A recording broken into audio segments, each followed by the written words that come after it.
You ever have that feeling that you're just carrying the weight of the world, that everything is just a little too much all the time? Well, if that sounds familiar, you're going to want to stick around. In this explainer, we're digging into Tom Mostard's extreme fear to really understand that feeling of modern overwhelm, and more importantly, to pull back the curtain on the system that's actually built to create it. This line right here, it gets to the heart of everything. It's not just that one annoying email, right? Or that one bill, or that one scary headline. No. It's about how all of it, all these little things come together, and we're about to unpack exactly how that works. But first, let's start with something super personal, a feeling that millions of people know way too well. I'm talking about that very first moment of the day, right when you wake up. Yeah, before you've even had a single conscious thought, you can feel it, can't you? It's like this low, humming dread that's just there, settled deep in your bones. You haven't checked your phone, you haven't even had coffee yet. Literally nothing has actually gone wrong. And that's the part that's so confusing, isn't it? You feel drained, on edge, before your feet have even hit the floor. If any of this sounds familiar, well, you are so not alone. And I mean it, you are not alone in this, not by a long shot. Just look at the data from the American Psychiatric Association. The number of adults saying they feel more anxious than last year is climbing, and it's climbing fast. This isn't some kind of personal failing. It's a collective experience. The real question is, what's causing it?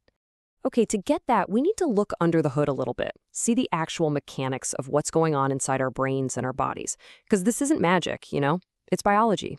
So the first big idea here is something called trigger stacking. The best way to think about it is like this. Your ability to cope with stress is kind of like a bucket, and every little stressor is a rock you drop in. One rock, no problem. Two, you got it. But what happens when you start tossing them in one after another super fast? Eventually, that bucket's going to overflow. And look at how ridiculously normal these triggers are. You burn your tongue on your morning coffee. Annoying, but whatever.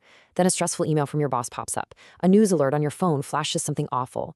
Then some guy cuts you off in traffic, and bam, you're suddenly gripping the steering wheel, just filled with rage. See, none of those things would ruin your day on its own. But stacked together like that, they create total overload. And being in that constant state of overload, well, it has a physical price. Scientists have a name for it, allostatic load. It is the real, measurable wear and tear that chronic stress puts on your body over time. It's the reason you feel physically exhausted from just worrying. This diagram here shows you exactly what's happening. So normally, you face a stressor, then you recover, and your baseline goes back to normal. But when those stressors keep stacking up without giving you a chance to fully recover, your baseline doesn't drop all the way back down. It just stays a little bit higher each time. And here's the most important part. The stressors don't have to get bigger for the damage to get worse. Your whole system just becomes more and more reactive. So if our bodies are literally designed to recover, why aren't we recovering? Well, it's because that recovery window we desperately need has been systematically closed. And believe me, there's a very profitable reason for that. This timeline really lays it all out. For most of human history, threats were local. They were temporary. You had time to reset. Then came radio, then TV, and the news became a daily thing, but it was still scheduled. Then 24-hour cable news turned it into a constant drip.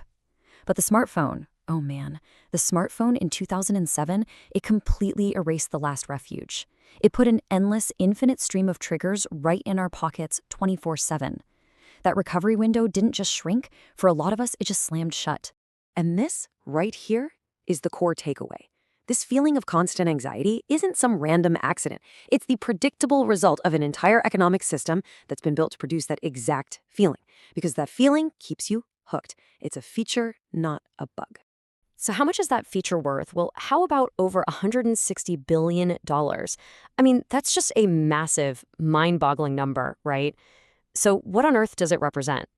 That's the advertising revenue for Meta, Facebook and Instagram in a single year. That's not the value of the whole company, that's just the revenue. And it is built entirely on one thing, capturing and holding onto your attention just long enough so they can sell it to advertisers. So here's the business model in a nutshell. First, the platforms are free. Why? Because you're not the customer, you're the product. Second, their computer algorithms are designed to do one thing, maximize your engagement. And you know what they've learned from trillions of data points? That negative emotions like fear and outrage are the absolute best at keeping us engaged.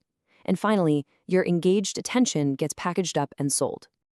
Now, I know hearing all this might feel a little overwhelming in itself, but it's actually the opposite, because once you can see the machine, you're no longer just a cog stuck inside of it, and that's where you start to get your power back. Seeing the system really means understanding that these triggers don't just pile up one by one. They interconnect, they feed each other. A fire that starts in one part of your life doesn't stay there, it spreads. And this slide shows you exactly how that cascade works. The source material frames your life as one big system with 6 connected rooms. A worry about money can totally bleed into your performance at work. Then that stress from work comes home with you and creates tension in your relationships. That tension then messes with your mind and your body. It's all one big interconnected system. And a fire in one room can spread to all the others, fast. I really want to land on this quote because it is so important. That feeling of being totally overwhelmed isn't a sign that the world is broken. It's actually a sign that a very specific system is working perfectly. The problem is, it was never designed with our health or our happiness in mind. Just so you know, this entire breakdown is based on the work in Extreme Fear, which is basically a detailed guide for anyone who wants to understand this stuff more deeply and figure out how to navigate it all. So, we'll leave you with this question. The architecture of our modern attention economy is built to trigger you, to stack your anxieties until you're completely overwhelmed. It pretty much relies on you not seeing how all the pieces connect. But now you can see it. So what happens next? Well, that's up to you.